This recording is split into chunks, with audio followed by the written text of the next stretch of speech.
ஐநா துணையில இன்னைக்கான எபிசோடு என்னன்னு பார்க்கலாம். சேரனுன்னா காணோன்றதுனால போலீஸ் ஸ்டேஷனில் போயிட்டு நிலாவும் சோழனும் கம்ப்ளைண்ட் கொடுத்துட்டு வந்திருப்பாங்க. அங்கேயே உக்காந்துட்டு சோழன் ரொம்பவே ஃபீல் பண்ணிட்டு இருக்காங்க. அந்த போலீஸ் ஸ்டேஷனில் அவங்க சொன்ன மாதிரி அண்ணனுக்கு ஏதாவது ஆச்சுன்னா சத்தியமாக என்னால் வாழவே முடியாது, என்னால் இருக்கவே முடியாதுன்னு சொல்லிட்டு ரொம்பவே ஃபீல் பண்ணிட்டு நிலா கிட்ட அழுறாங்க. அதுக்கப்புறம் நிலா சொல்கிறாங்க, அந்த மாதிரியெல்லாம் எதுவும் ஆயிருக்காது சோழன், நீங்கள் கவலைப்படாதீங்க, அண்ணன் வந்துருவாங்கன்னு சொல்லிட்டு சமாதானப்படுத்தி வீட்டுக்கு கூட்டிகிட்டு போகிறாங்க. அங்கே வந்து திரும்பவும் ரொம்பவே எல்லாரும் ஃபீல் பண்ணிட்டு உட்காந்துட்டு இருக்காங்க. பாண்டியன் சொல்கிறாங்க, நான் திரும்பவும் எதுக்காகவாவது ஒரு டைம் போய் தேடி பார்த்துட்டு வரேன் அப்படின்னு சொல்லிட்டு சொல்கிறாங்க. அதுக்கப்புறம் பாண்டியனும் போயிட்டு எல்லா இடத்துலையும் தேடுறேன்னு சொல்லிட்டு போகிறாங்க. சோழனும் சொல்கிறாங்க, நீ திரும்பவும் போயிட்டு காணாமல் போயிட போகிறேடா, தயவு செஞ்சு நீ ஒழுங்காக தேடிட்டு வீட்டுக்கு வந்துரு அப்படின்னு சொல்கிறாங்க. அதுக்குள்ளே நைட் ஆகிடுது. நைட் ஆனதுக்கப்புறம் பாண்டியன் இன்னும் வரலன்னு சொல்லிட்டு சோழன் நிலா கிட்ட பேசிகிட்டு இருக்காங்க. அதுக்கப்புறம் நிலா சொல்கிறாங்க, பல்லவன் ஏதாவது பேசியோ அழுந்தோ புலம்பி இருந்தால் கூட பரவாயில்ல, இப்படி சைலண்ட்டாக இருக்கிறத பார்த்தா ரொம்பவே பயமாக இருக்குது சோழன் அப்படின்னு சொல்லிட்டு நிலா சோழன் கிட்ட சொல்கிறாங்க. அதுக்கப்புறம் பல்லவா அழுந்துடுறா, ப்ளீஸ்டா இல்லை ஏதாவது சொல்லுடா அப்படின்னு சொல்லிட்டு சொல்கிறாங்க. பல்லவன் எதுவுமே பேசாமல் அமைதியாகவே இருக்காங்க. அதை நினச்சுமே நிலா ரொம்பவே பயப்படுறாங்க. அதுக்கப்புறம் சோழன் ரொம்பவே புலம்பிட்டு இருக்காங்க நிலா கிட்ட. அந்த டைமில் நடேசன் வந்து சோழன் கிட்ட ஒரு விஷயம் சொல்கிறாங்க. அது என்னென்னா, இங்கே பாருடா சோழா, ஒரு இந்திக்காரன் பையன் இருந்தால அவங்க வீட்டுக்கு போயிருப்பானா உன் அண்ணன் அப்படின்னு சொல்லிட்டு சொல்கிறாங்க. எதுக்காக இந்த மாதிரி எல்லாம் சொல்கிறீங்கன்னு சொல்லிட்டு கேட்குறாங்க. உங்களுக்கு எப்படி இந்த யோசனை வந்துச்சுன்றாங்க. அது மட்டும் இல்லைடா, ஒருவேளை அவங்க தங்கச்சியை கல்யாணம் பண்ணிட்டு ஓடி போயிருப்பானா அப்படின்னு சொல்லிட்டு சொல்கிறாங்க.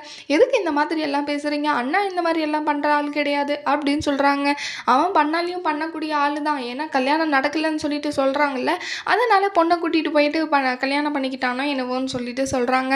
அதுக்கப்புறம் அண்ணன் எங்களையெல்லாம் கஷ்டப்படுத்திட்டு இந்த மாதிரி ஒரு வேலையை பார்க்காதுன்னு சொல்லிட்டு சோழன் சொல்கிறாங்க. இருந்தாலுமே அவன்லாம் பண்ணுவான் அப்படின்னு சொல்லிட்டு சொல்கிறாங்க. எதுக்காக இந்த மாதிரி பேசுகிறீங்க, அண்ணன் இந்த மாதிரி பண்ண மாட்டார் நிலா அப்படி சொல்கிறாங்க.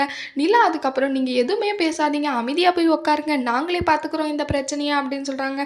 நீங்கள் பார்த்துட்டு இருந்ததை தான் நாங்களும் பார்த்தோமே அப்படின்னு சொல்லி நடேசன் சொல்கிறாங்க. நடேசன் சொன்னதை நினச்சி பார்த்துட்டு இருக்காங்க சோழன். ஒருவேளை இப்படி இருக்குமோ, இல்லை அவங்க அண்ணன் தான் இந்த மாதிரி சொன்னப்போ எந்த பதட்டமும் இல்லாமல் இருந்துச்சு அவங்க முகத்தில், அதை ஈஸியாக எடுத்துக்கிட்டாங்க. நான் சொன்னப்போ ஐயோ அண்ணா காணுமா அப்படின்ற மாதிரி பதட்டமே இல்லாமல் இருந்தாங்க.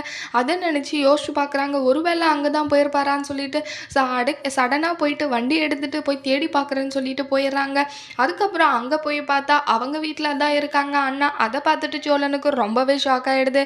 அதுக்கப்புறம் அண்ணன், ஏன்னா இந்த மாதிரி பண்ண, இங்கே வந்து உட்காந்துட்ருக்க, காலையிலேருந்து உன்னை எங்கெல்லாம் தேடணும் தெரியுமா அப்படின்னு சொல்லிட்டு சோழன் போயிட்டு அவங்க அண்ணனை அடித்து கேட்குறாங்க.